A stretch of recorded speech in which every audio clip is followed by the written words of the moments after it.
Olá pessoal, tudo bem? Na aula de hoje nós vamos tratar do populismo, regime político que vai do fim do Estado Novo até 1964. Observe essa gravura, uma manifestação popular antivarguista de 1945, exigindo o fim do Estado Novo. Estado Novo que tem o seu final ligado à Segunda Guerra Mundial. A participação do Brasil na Segunda Guerra Mundial, do lado dos aliados, traz o chamado paradoxo. Soldados brasileiros, da FEB e da FAB, lutando na Europa contra o fascismo, contra o nazismo. E o paradoxo é que o regime brasileiro era muito semelhante, muito parecido a estes da Europa. E aí nós vamos ter os movimentos pela redemocratização no Brasil. Observe o quadro. Redemocratização. Primeiro, Manifesto dos Mineiros, escritores, jornalistas, políticos mineiros, pedindo a redemocratização. No Rio de Janeiro, primeiro Congresso de Escritores, pedindo o fim da censura e a liberdade de expressão. E aí Vargas, para controlar o movimento, marca novas eleições. Para as novas eleições, Vargas autoriza, pela lei orgânica, a formação de partidos políticos. Vamos observar os principais partidos políticos que surgiram no final do Estado Novo. Observe o quadro.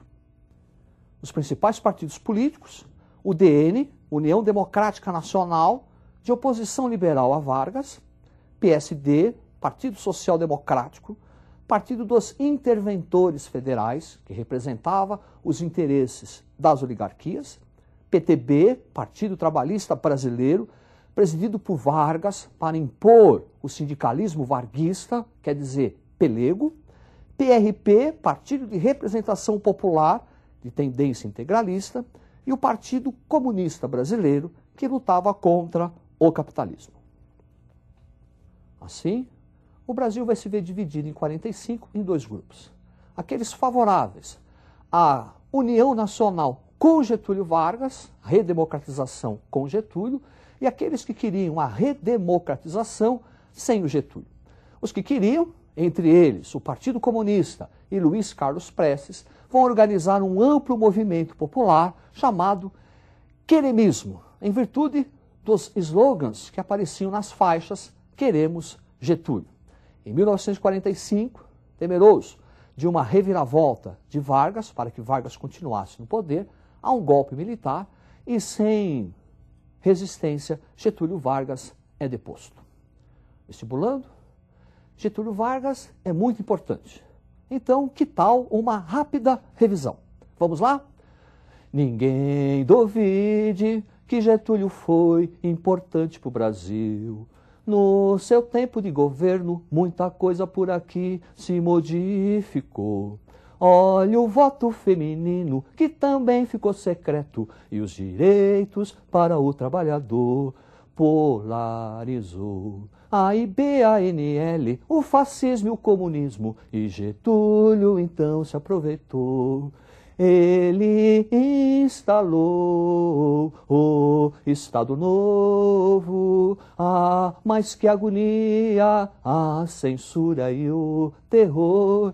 E foi neste período que o Brasil se industrializou. Queremos constituinte com Getúlio. Queremos constituinte com Getúlio. Ninguém duvide que Getúlio foi importante para o Brasil. Tão importante que ele até inaugurou um regime político. Estamos falando do populismo. Observe o quadro. Aí está o populismo, caracterizado por uma sociedade urbana e industrial, pelo pluripartidarismo, aqueles partidos que nós já vimos, e também pela manipulação das massas urbanas, controlando o movimento operário. O período populista no Brasil é caracterizado pela implantação ou a continuação do processo de industrialização brasileira. Nós vamos observar agora os principais governos de 1945, com a deposição de Getúlio Vargas, até 1964, com a implantação da ditadura militar. Observe o quadro. Governo Dutra, 46-51, no seu governo, uma nova Constituição, manutenção da República Federativa e do presidencialismo. Alinhamento do Brasil com os Estados Unidos da América, estamos no início da Guerra Fria. Por conta desse alinhamento, o Partido Comunista Brasileiro será colocado na ilegalidade e um rompimento das relações diplomáticas Brasil-União Soviética. Adoção do Plano SALT. Plano SALT, observe. Plano SALT, primeiro plano de planejamento da economia brasileira. Investimentos na área da saúde, alimentação, transporte e energia. Em 1951, Getúlio Vargas volta nos braços do povo. Concorre às eleições e ganha. É um segundo período de Vargas. O primeiro, aquela era Vargas até 45, e esse segundo, de 51 a 54. Observe o quadro. Governo Vargas, 51-54, caracterizado pelo nacionalismo econômico, pelo intervencionismo, a intervenção do Estado na economia. Uma forte preocupação de Getúlio Vargas pela indústria de base, siderurgia, a energia, petroquímica, e em 1951, uma grande mobilização nacional pela criação da Petrobras, que passa a ter o monopólio da extração e refino do petróleo.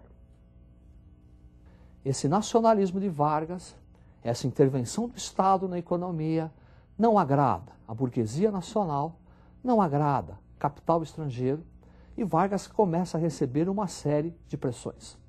Há um atentado ao seu principal opositor, Carlos Lacerda, e Vargas passa a ser considerado o responsável, o mandante. E aí, Getúlio Vargas vai cometer o suicídio. Ele deixa a carta-testamento. Carta-testamento que termina assim: saio da vida para entrar na história. E toma a liberdade de completar, entrar na história e cair em todos os vestibulares que houver neste país. Você vai ficar atento, não vai? Muito bem. A partir do suicídio de Vargas, nós vamos ter uma crise política até a ascensão, até a eleição de Juscelino Kubitschek. Preste atenção no quadro. Governo de JK, 1956-1961. Adoção do Plano de Metas, com forte preocupação na industrialização brasileira.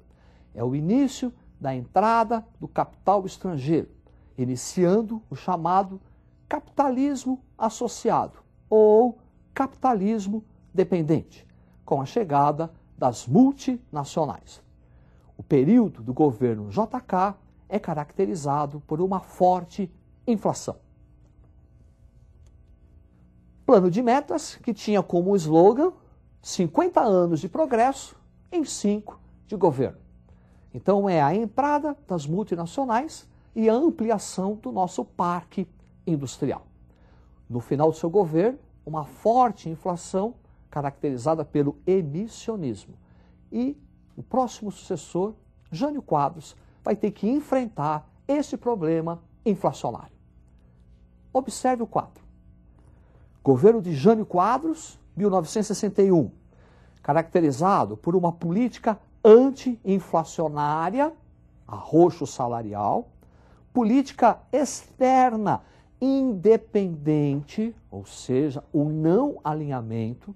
Por conta dessa política externa independente, Jânio Quadros manda para a China o vice-presidente João Goulart, com o claro objetivo de ampliar o mercado consumidor, e também vai condecorar Ernesto Che Guevara, um dos líderes da Revolução Cubana. Essa política externa independente e a aproximação do Brasil com os países de regimes socialistas, mas a adoção de uma política austera por conta do Jânio Quadros para combater a inflação e o rompimento do Brasil com o Fundo Monetário Internacional levaram Jânio Quadros à renúncia. Com a sua renúncia, inicia-se uma grave crise política no Brasil, porque o vice-presidente, João Goulart, estava na China. De um lado, os legalistas, que queriam a posse de João Goulart. Do outro lado, aqueles que não queriam a posse. Para contornar a crise, foi adotado no Brasil o parlamentarismo. Segunda vez, viu? A primeira vez no segundo reinado. Agora, a segunda vez, adoção do parlamentarismo para contornar a crise política. Observe o quadro. Governo de João Goulart, 61, 64. De 61 a 63, parlamentarismo. A partir de 63, após um plebiscito, retorno do presidencialismo. E aí, a execução de um plano trienal elaborado pelo economista Celso Furtado. E também a adoção de um amplo programa de reformas de base. Reforma agrária, reforma eleitoral, reforma universitária. Esse amplo programa vai provocar um questionamento do grupo dominante, em virtude do nacionalismo econômico que ele apresenta. E em 1964, temeroso de que João Goulart instalasse uma república sindicalista no Brasil, é organizada pelo Exército, Igreja Católica e Burguesia Nacional a Marcha da Família com Deus e pela Liberdade. Assim, no dia 31 de março, há um golpe militar, atendendo os reclames dos grupos conservadores, da Igreja Católica, da burguesia industrial e das próprias Forças Armadas. O estupim será um grande comício realizado por João Goulart na Central do Brasil, no Rio de Janeiro, onde praticamente 300 mil pessoas ouviram que ele ia nacionalizar as companhias de petróleo e implantar uma reforma agrária. No dia 31 de março, é dado o golpe militar e em 1º de abril, Humberto de Alencar Castelo Branco já ocupa a presidência do Brasil, inaugurando o chamado regime militar, que se estende até 1985. É isso aí. Uma boa sorte e estude.